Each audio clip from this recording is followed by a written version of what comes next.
Muchas gracias. La verdad es un placer estar con ustedes. Motivo de alegría y gozo poder compartir la palabra. Y quisiera que abramos las Biblias en Primera de Corintios, capítulo 15. Y cuando uno dice Primera de Corintios, capítulo 15, ya se sabe de qué se va a hablar, ¿verdad? La resurrección, exactamente. Y lo vamos a hacer desde el versículo 30. Primera de Corintios, capítulo 15, versículo 30 al final. Voy a tratar de leer algunos de los versículos solamente aquí. Dice así. Primera de Corintios 15, 30. ¿Y por qué nosotros peligramos a toda hora? Pregunta San Pablo. ¿Y por qué nosotros peligramos a toda hora? Os aseguro, hermanos, por la gloria que de vosotros tengo en nuestro Señor Jesucristo, que cada día muero. Si como hombre batallé en Éfeso contra fieras, ¿qué me aprovecha? Si los muertos no resucitan, comamos y bebamos, porque mañana moriremos. No erréis, las malas conversaciones corrompen las buenas costumbres. Pero dirá alguno, versículo 35, ¿cómo resucitarán los muertos? ¿Con qué cuerpo vendrán? Necio, lo que tú siembras no se vivifica si no muere antes. Y lo que siembras no es el cuerpo que ha de salir, sino el grano desnudo, ya sea de trigo u otro grano, pero Dios le da el cuerpo como Él quiso a cada semilla su propio cuerpo. Versículo 42, así también es la resurrección de los muertos. Se siembra en corrupción, resucitará en incorrupción. Se siembra en deshonra, resucitará en gloria. Se siembra en debilidad, resucitará en poder. Se siembra en cuerpo animal, resucitará en cuerpo espiritual. Hay cuerpo animal, hay cuerpo espiritual. Así también está escrito, fue hecho el primer Adán, alma viviente, y el postrer Adán, espíritu vivificante. Versículo 51. He aquí os digo un misterio, no todos dormiremos, pero todos seremos transformados.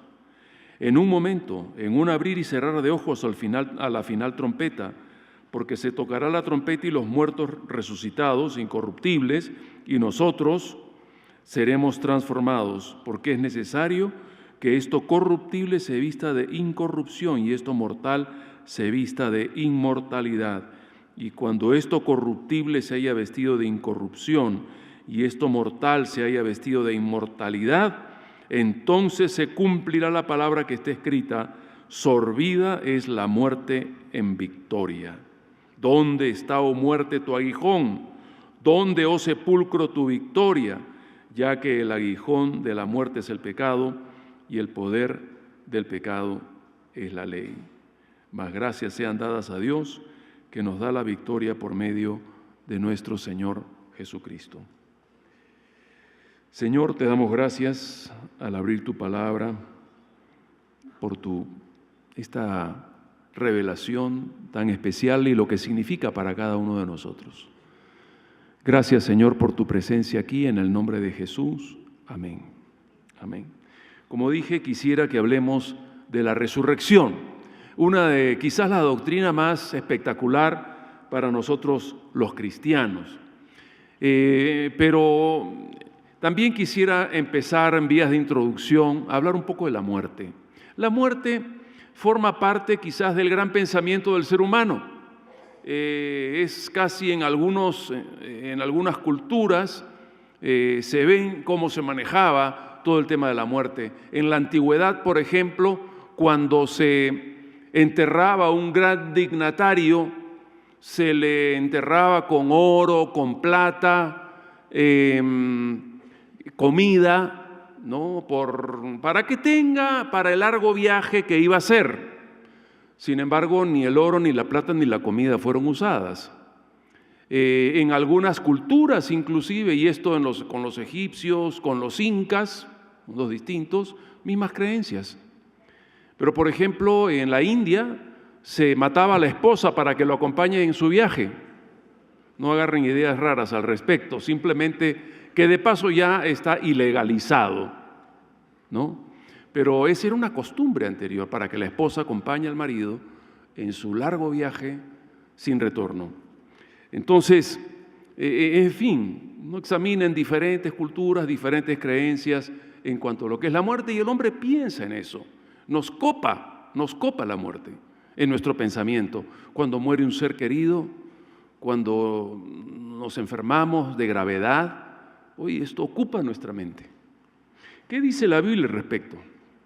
La Biblia nos dice con claridad que el ser humano, tú y yo, no fuimos creados para morir. ¿Estamos de acuerdo? Muestra la Biblia eso. El ser humano no fue creado para morir. Aunque la muerte es un evento universal para cada uno de nosotros, nosotros no fuimos creados para morir. Aunque sería lo más natural que nos podría pasar, dentro de nosotros hay algo que se resiste, ¿verdad?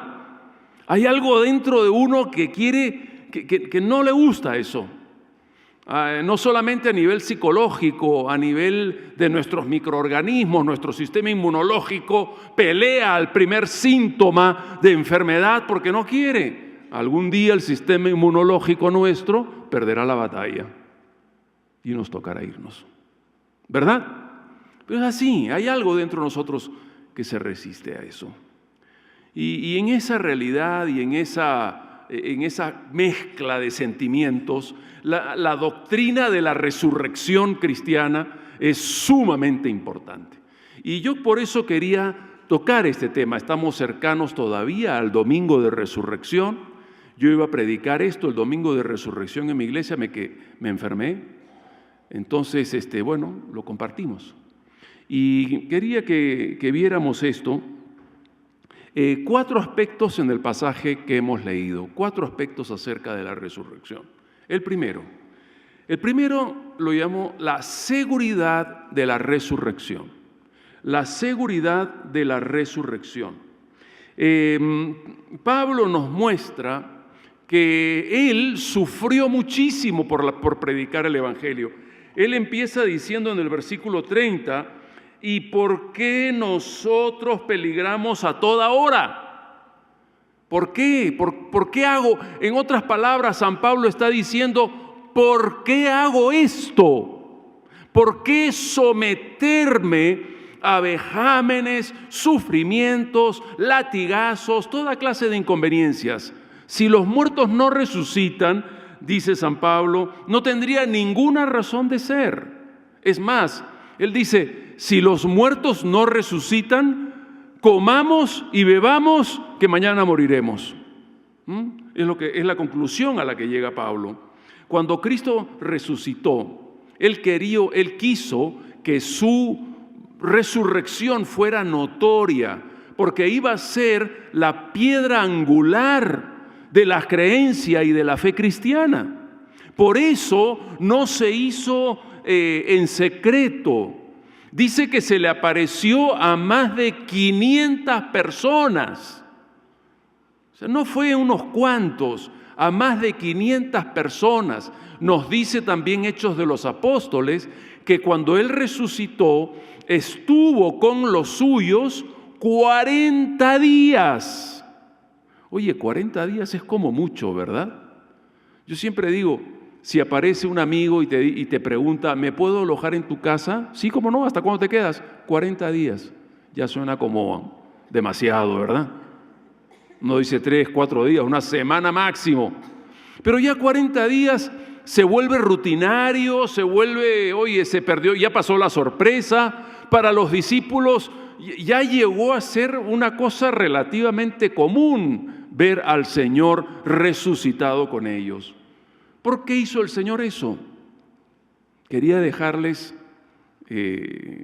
quitarles cualquier ápice de duda en cuanto al evento más grande de la humanidad, la resurrección de Cristo. Porque iba a ser, como dije, la piedra angular de toda la doctrina cristiana. Además, la verdad, hay algunos que dicen, por ejemplo, lo que le llaman la teoría de la conspiración, es decir, los judíos dijeron cuando Cristo resucitó y se perdió el cuerpo, vamos a decir que los discípulos vinieron y se lo llevaron, se lo robaron. Tremendo, ¿no? Los discípulos agarraron, se robaron el cuerpo y dijeron, vamos a engañar a toda la humanidad. ¿Qué le parece? Tremenda motivación, ¿verdad? Indudablemente no hicieron eso. Es más, uno ve en los discípulos gente incrédula, gente incapaz de creer eso. Nos muestra los evangelios toda esa incredulidad que hubo en los apóstoles. El más grande de todos, Tomás. Tomás dice que el Señor Jesucristo se aparece y Tomás no estaba allí. Entonces, Tomás vuelve, no sabríamos qué estaba haciendo, y le dicen, Tomás, hemos visto al Señor. El Señor ha resucitado. ¿Y qué dijo Tomás? Tomás dijo, si yo no lo veo, o sea, ¿qué pensaría Tomás? Esta pobre gente está en una fiebre religiosa, han alucinado. Si yo no lo veo y meto mi dedo en su costado y en sus manos, no voy a creer. No, los discípulos no eran crédulos, eran reticentes. Es más, una gran dosis de incredulidad. Un día aparece el Señor y le dice, Tomás, ven acá, mete tu dedo en mis manos y en mi costado. No creo que a Tomás le quedaron ganas de hacer eso, ¿verdad? Dijo, lo único que dijo es, Señor mío y Dios mío, tú eres. Y eso era fundamental, verlo, saber que esto era verdad, que era una realidad, fundamental. Es decir, Pablo está diciendo más adelante, está diciendo que él no ve el cristianismo como un código moral bonito que nos va a facilitar la vida en la tierra. No hay resurrección, no hay nada sobrenatural, pero nos hace mejores ciudadanos, mejor gente. Pablo dice, no. El cristianismo a ese nivel no sirve. Es más, si eso fuera el cristianismo, dice Pablo, yo no me dedico a esto. ¿Captamos la idea? Es más, él lo pone, y es una confesión que le está haciendo. Es una confesión que le está haciendo. Fíjense lo que dice en el versículo 19. Dice, si en esta vida solamente esperamos en Cristo, mejor traducido sería, si esperamos en Cristo solo en esta vida, es decir, para el aquí y el ahora, si esto es todo, ¿quiénes somos? Los cristianos, somos los más dignos de conmiseración de todos los hombres. Wow, eso sí que es fuerte, ¿eh? Pablo está diciendo, oye, yo este cuento no me lo trago, esto de andar sufriendo, que estén por matarte, que te metan preso, que te caigan a latigazos por una cuestión que no estoy convencido que sea verdad. Pablo dice, no lo hago. Y lo está diciendo con mucha claridad. Lo hace porque lo vio, porque sabe a ciencia cierta de la resurrección de Cristo. El cristianismo no es solo una cuestión de bondad por ser bueno ni nada más. Hay toda una realidad eterna que es la clave de la fe. Entonces nos dice a partir del versículo 33, nos dice que los corintios eran gente que rechazaba el tema de la resurrección. ¿Por qué? Porque ellos vivían en la península del Peloponeso, la parte norte, cerquita de Atenas. Lógicamente era gente de cultura griega. Los griegos rechazaban la resurrección. Ellos no creían en la resurrección por varios aspectos, pero rechazaban la doctrina como tal. Tan es así que Platón decía que el cuerpo es la cárcel del alma y entonces más bien la muerte en un sentido era visto como una liberación. Entonces, por eso Pablo les reprende, les da un tremendo insulto. Pablo insulta en varias de sus cartas, de paso, insultos cristianos, lógicamente, ¿no? Él dice, necio. ¿Por qué? Fíjense, esto nos lleva al segundo punto. ¿Cómo va a ser la resurrección? La realidad de la resurrección. ¿Cómo va a ser? Dice Pablo, algunos dirán, ¿cómo resucitarán los muertos? ¿Con qué cuerpo vendrán? Necio. Claro, le dice necios porque los corintios negaban la resurrección, porque los griegos decían, no, la naturaleza nos enseña que somos seres en decadencia. Nuestro cuerpo va deteriorándose día a día. Eso es lo que nos enseña la naturaleza. Vamos a desaparecer. Y de verdad, ¿no es cierto? Uno se mira en el espejo y el espejo es cruel. ¿No es cierto? No te esconde nada. Y dice, wow. Alguna vez de pronto uno ve una foto que te acaban de tomar y dices, ¿ese soy yo? ¿Alguna vez lo has dicho? Ese soy yo. Sí, ese eres tú. Y entonces la iglesia, la naturaleza nos dice, mira, esto se está apagando, esto se está acabando. Pero Pablo dice entonces, pero la naturaleza también nos enseña que la muerte es el primer paso de la resurrección. Dice que la semilla tiene que partirse para que salga de ella toda la vida que hay dentro. No, es interesante, la comparación es sumamente interesante. Pablo dice, hay un granito que somos nosotros, que es esto. Este es nuestro granito. Y ese granito, una vez que muere, sale de adentro una planta.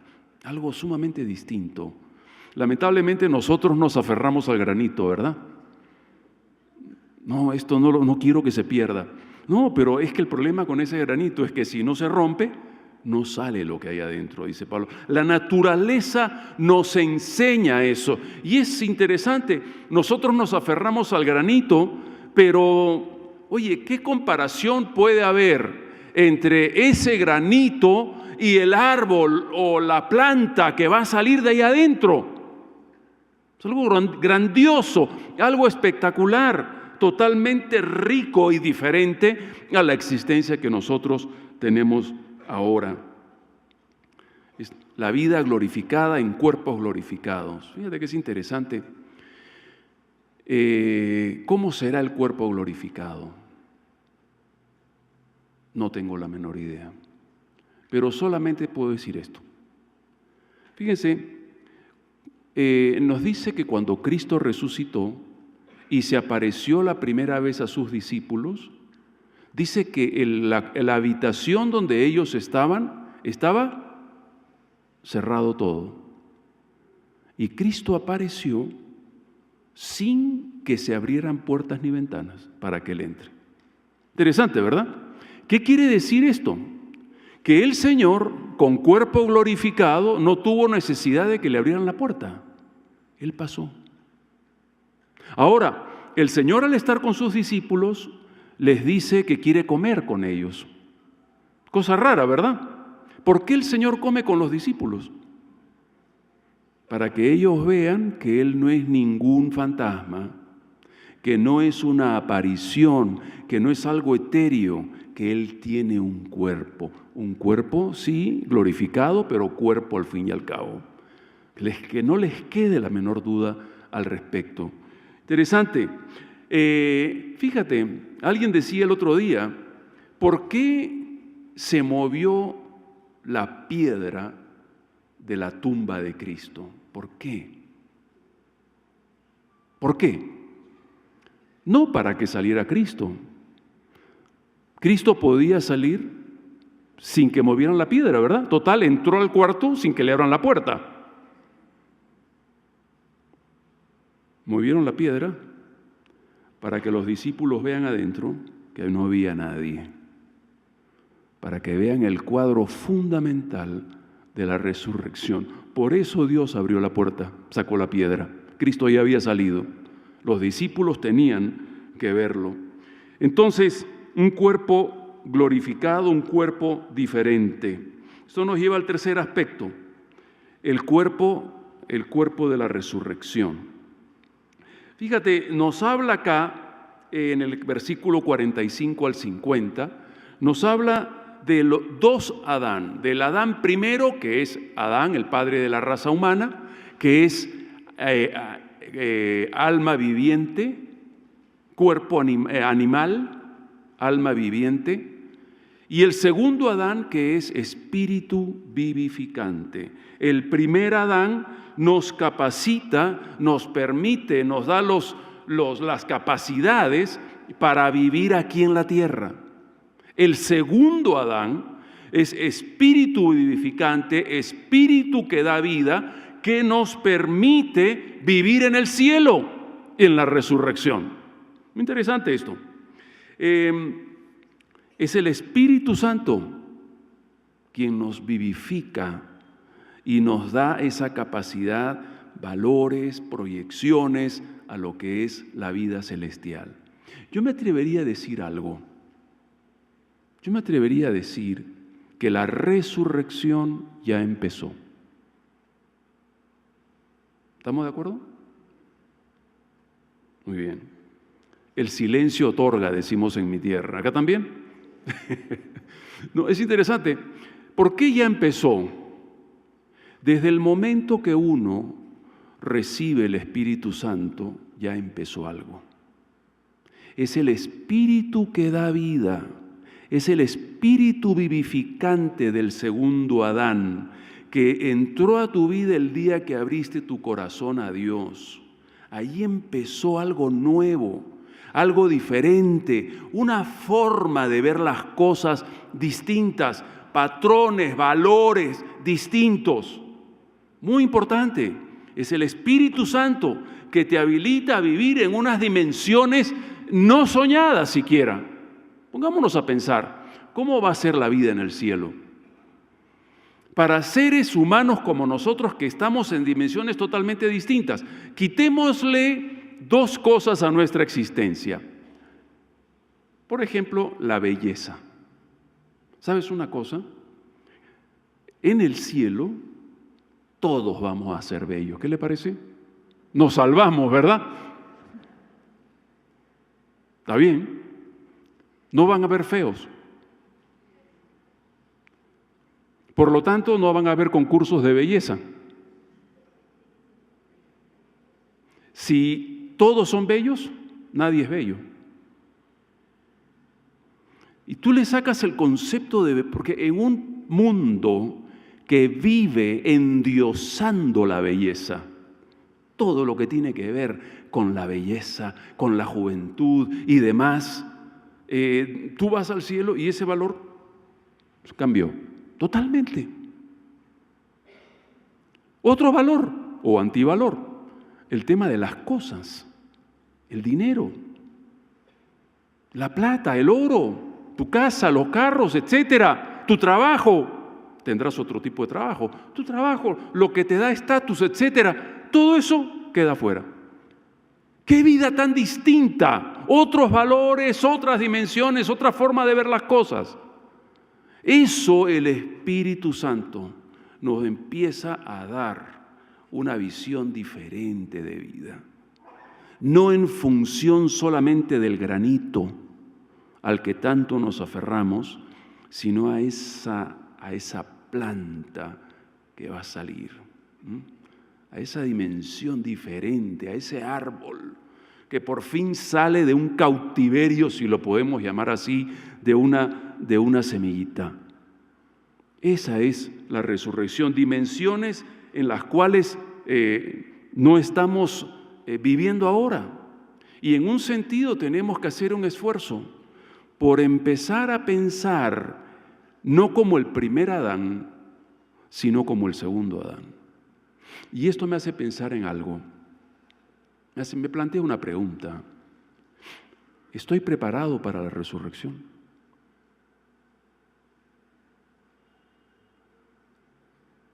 Cuando llegue yo allá, ¿qué será? ¿Estoy preparándome? Y esto nos lleva al cuarto aspecto, y es el tema de la muerte. La muerte en relación a la resurrección. En el pasaje que leímos, la muerte al final es vencida. Una existencia, que dice aquí San Pablo, donde no va a haber muerte ni pecado. Es algo que nosotros no conocemos. Vivimos a la luz y sometidos a eso. Imagínate una vida sin pecado. Dice San Pablo, el bien que no quiero hacer, no hago. El bien que quiero hacer, no hago. Y el mal que no quiero hacer, eso hago. ¿Alguna vez has pasado por esa experiencia? Creo que todos nosotros. Bueno, va a haber un día en que no tendrás esa lucha, no tendrás ese pecado dentro de ti. Serás inmortal, serás impecable. Impecable no de limpieza, sino de santidad total. Entonces, la muerte se acaba, una victoria total sobre la muerte. Es un canto lo que viene aquí al terminar la porción que leímos, porque realmente es una esperanza tremenda, un tiempo de gran alegría y solidez para la fe cristiana, la resurrección de los muertos, fundamental. Quisiera terminar con una ilustración. El otro día estaba viendo una película mala. Mala porque, la verdad, esa película que uno llega a la mitad de la película y dice, ya tengo que ver cómo termina, ¿verdad? Y entonces me aguanté la segunda parte. Y la película es más o menos así. Es una película postapocalíptica, donde la Tierra ya está prácticamente en un deterioro final y el mundo está haciendo un esfuerzo por colonizar la luna más grande de Júpiter, la luna Europa.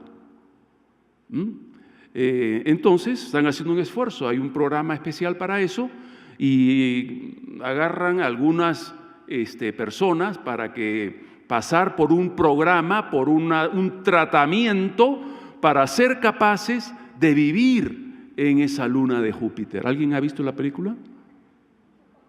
Nadie, ¿no? Bueno, muy bien.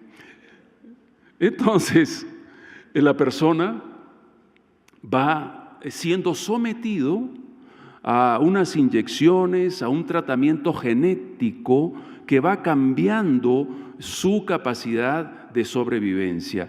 La luna tiene poco oxígeno, entonces le hacen capaz al hombre, lo alteran genéticamente para poder respirar con el poco oxígeno que hay en esa luna.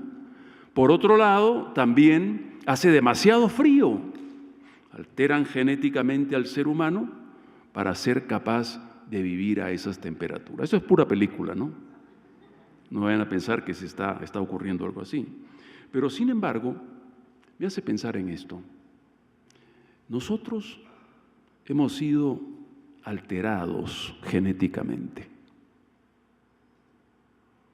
Es decir, el Espíritu Santo ha entrado a nuestra vida y empieza a producir una alteración positiva, lógicamente, para adaptarnos a vivir en una dimensión, en un mundo totalmente distinto. Y estamos en eso. El día que el Espíritu Santo entró en tu vida, ocurrió esa inyección, que empezó ese cambio interno que te capacita para vivir una vida diferente, una vida de proyección aquí y en proyección hacia la eternidad. Esa es la vida de Dios en nosotros. Esa es nuestra vida al final. Eso es lo más valioso al final. Y en un sentido tenemos que abrir los ojos, que es la doctrina de la resurrección, lo que nos ayuda es abrir los ojos a proyectarnos más allá de lo inmediato. Porque esto ni es la parte más larga de nuestra existencia, ni es la mejor parte. Esto es pura semilla. Pura semilla. Lo que viene después es la planta, la exuberancia, la grandeza que Dios ha creado para el ser humano. Y es ahí donde queremos llegar. Es ahí donde queremos llegar. Quizás en este momento es un momento de reflexión, Porque a veces vivimos, como dije, solamente para aquí y ahora, orientados a esto. Quizás es bueno retomar, como mirar más adelante, y los compromisos que eso nos adjudica a nosotros como cristianos. De pronto también me hace pensar en la seguridad o no que tengo sobre la resurrección. ¿Qué va a hacer de mí después que me muera? Es una gran incógnita del ser humano. Esto nos despeja todas las dudas, que es el propósito fundamental del Señor. Vamos a orar ahí en nuestros asientos, a hablar con Dios.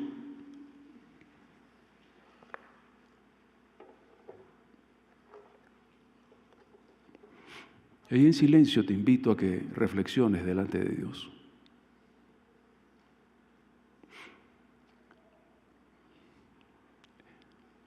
¿En qué dimensión vivo yo?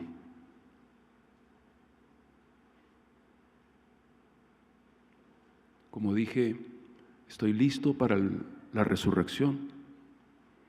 Esos nuevos patrones, esos nuevos valores, esa nueva visión de vida. ¿Qué es lo que rige mi ser hoy? ¿El primer Adán o el segundo Adán? Amado Señor, te agradecemos en esta hora y la verdad sea dicha, no siempre vivimos a la luz del segundo Adán. El mundo a veces es tan agresivo que nos hace olvidar de vez en cuando quiénes somos como hijos de Dios y la esperanza que tenemos. En esta hora, Señor, queremos renovar la visión, así como lo hicieron tus apóstoles, de poner en nuestra mente la realidad de que esto no es todo y que lo mejor está por venir. Gracias, Señor, te bendecimos y te adoramos por esta gran esperanza de la fe. En el nombre de Jesús, amén. Amén. Que el Señor les bendiga.